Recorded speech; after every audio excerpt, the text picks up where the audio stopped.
श्री रामचरितमानस पावन पाठ अयोध्या कांड दोहा संख्या 306 से 310 तक। वर्णन श्री राम भरत जी संवाद एवं भरत जी का तीर्थ जल स्थापन। जय श्री राम। सेवक कर पद नयन से मुख सो साहिब होई, तुलसी प्रीति की रीत सुनी सुगब सराहई सोई। सेवक हाथ पर और नेत्रों के समान और स्वामी मुख के समान होना चाहिए। तुलसीदास जी कहते हैं सेवक स्वामी की प्रीति ऐसी सुनकर सुकवि भी उसकी सराहना करेंगे। सभा सकल सुनि रघुबर बानी, प्रेम पयोद अमीय जनुषानी। शिथिल समाज सने समाधि, देख दशा सुप चुप सारद साधी। श्री रघुनाथ जी की वाणी सुनकर जो मानो प्रेम रूपी समुद्र मंथन से निकले हुए अमृत से सनी हुई हो, सारा समाज शिथिल हो गया, सबको प्रेम समाधि लग गई। ये दशा देखकर सरस्वती जी ने चुप साध ली।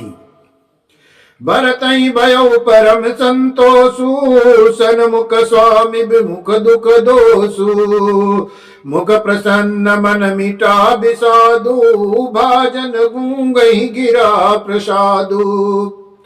भरत जी परम संतोष हुआ। स्वामी के सन्मुख अनुकूल होते ही उनका दुख दोषों ने मुंह मोड़ लिया। वे उन्हें छोड़कर भाग गए। उनका मुख प्रसन्न हो गया और मन का विषाद मिट गया, मानो गूंगे पर सरस्वती जी की महान कृपा हो गई हो।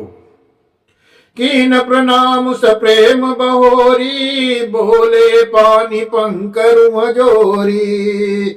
कीन सप्रेम प्रणाम बहोरी, बोले पानी पंकरु हजोरी।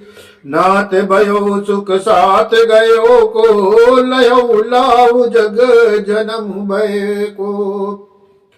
उन्होंने फिर प्रेम पूर्वक प्रणाम किया और कमलों को जोड़कर वे बोले, हे नाथ, मुझे आपके साथ जाने का सुख प्राप्त हो गया और मैंने जगत में जन्म लेने का लाभ भी पा लिया। अब कृपाल आयसु होई, करो शीस धरि सादर सोई। सो अवलंब देव मोहि देई, अवधि पार पावऊ जैसे। हे कृपालु, अब जैसी आज्ञा हो उसी को मैं सिर पर धकर आदर पूर्वक करूं।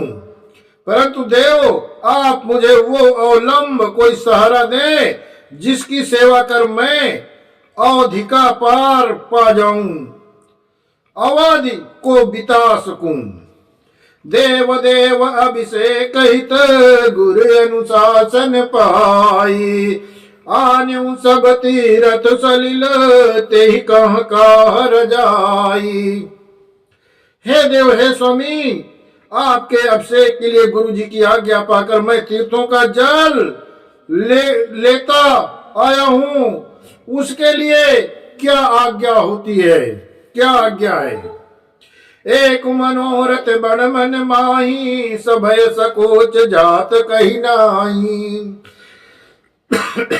कहु तात प्रभु आय सुपाई, बोले बानी स्नेह सुहाई। मन में एक और बड़ा मनोरथ है जो भय और संकोच के कारण कहा नहीं जाता। श्री रामचंद्र जी ने कहा, हे भाई कहो। तब प्रभु की आज्ञा पाकर भरत जी स्नेह पूर्वक सुंदर वाणी में बोले। चित्रकूट सुचिचल तीरथ बने, खग मृग सर सरी निर्जर गिरिगने। प्रभु पद अंकित अवन विशेषी, आयसु होई त आवऊं देखी। आज्ञा हो तो चित्रकूट के पवित्र तीर्थ स्थान, वन पशु पक्षी तालाब नदी और झरने और पर्वतों का समूह विशेष कर आपके चरण चिन्हों से अंकित भूमि को देख आऊं। अवश्यात्रियाय सुशिर धरऊ तात विगत भय कानन चरऊ मुनि प्रसाद बनु मंगल दाता पावन परम सुहावन भ्राता। श्री रघुनाथ जी बोले अवश्य ही आत्रि ऋषि की आज्ञा को सिर पर धरकर धारण करो और उनसे पूछकर वे जैसा कहे वैसा करो और निर्भय होकर वन में विचरण करो। हे भाई, आत्रि मुनि के प्रसाद से वन मंगलों को देने वाला परम पवित्र और अत्यंत सुंदर है। ऋषि नायक जहाँ आय सुदेई राखो तीरथ जलुथल तेहि मुनि सुनि प्रभु बचन भरत सुख पावा मुनि पद कमल मुदित सिरुनावा। और ऋषियों के समूह आत्र जी जहां आज्ञा दे वहां लाया हुआ तीर्थों का जल स्थापित कर देना। प्रभु के वचन सुनकर भरत जी ने सुख की अनुभूति की, सुख पाया और आनंदित होकर मुनि आत्रि के चरण कमलों में सिर नवाया। भरत राम संवाद सुनी सकल सुमंगल मूल सुर स्वारथी सराय कुल बरसत सुर तरु फूल। समस्त सुंदर मंगलों का मूल भरत और श्री रामचंद्र जी का संवाद सुनकर स्वार्थी देवता रघुकुल सराहना करते हुए कल्प वृक्ष के फूल बरसाने लगे। धन्य भरत जय राम गोसाई कात देव बरस हरसत बरियाई सुन मितलेत सभा सब काहू भरत बचन सुनि भयऊ छाऊ। भरत जी धन्य है, स्वामी श्री राम जी जय हो। ऐसा कहते हुए देवता बलपूर्वक अत्यधिक हर्षित हो रहे हैं, प्रसन्न हो रहे हैं। भरत जी के वचन सुनकर मुनि वशिष्ठ मिथिलापति जनक और सभा में सब किसी को बड़ा आनंद प्राप्त हुआ। भरत राम गुण ग्राम सनेहु पुलकी प्रशंसत राहु विदेहु सेवक स्वामी सुभाव सुहावन नेम प्रेम अति पावन पावन।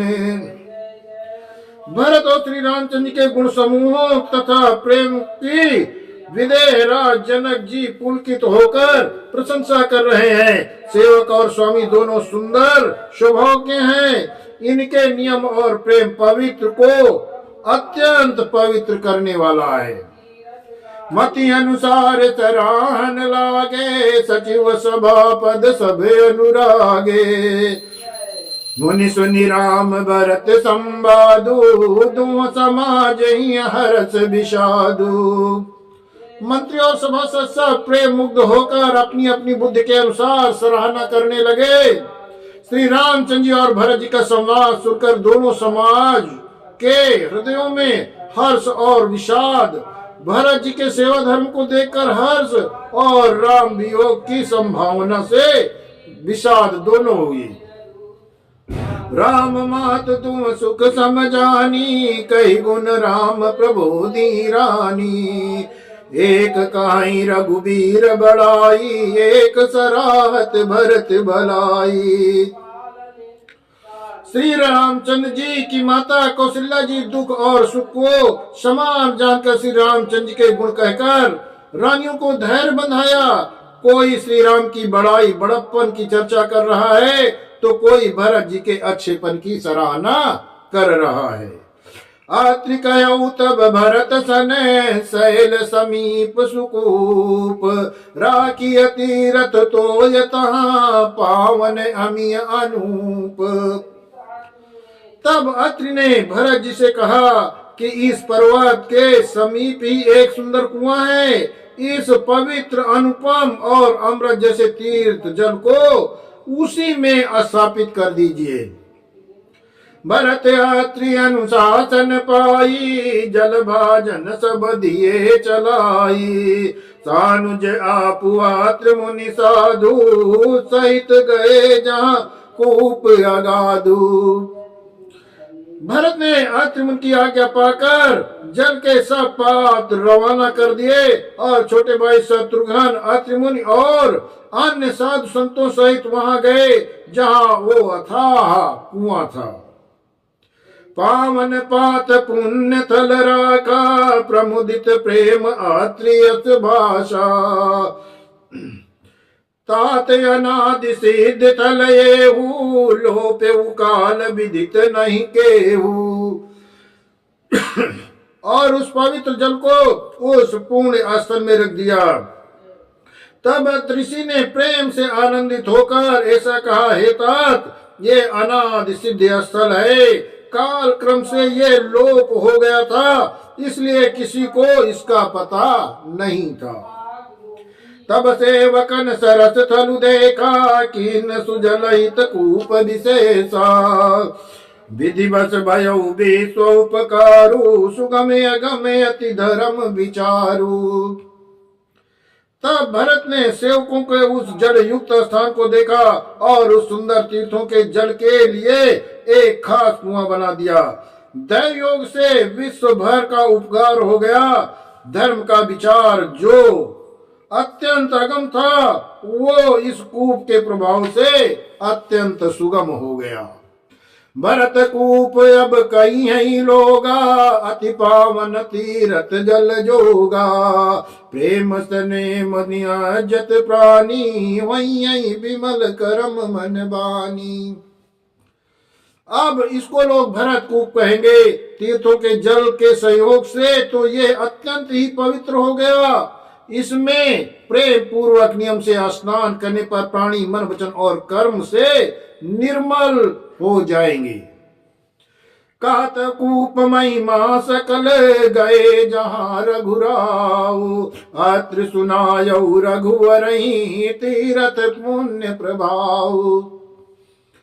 कूप की महिमा कहते हुए सब लोग वहां गए जहां श्री रघुनाथ जी थे। श्री रघुनाथ जी को अत्रि ने उस तीर्थ का पुण्य प्रभाव कह सुनाया। जय श्री राम।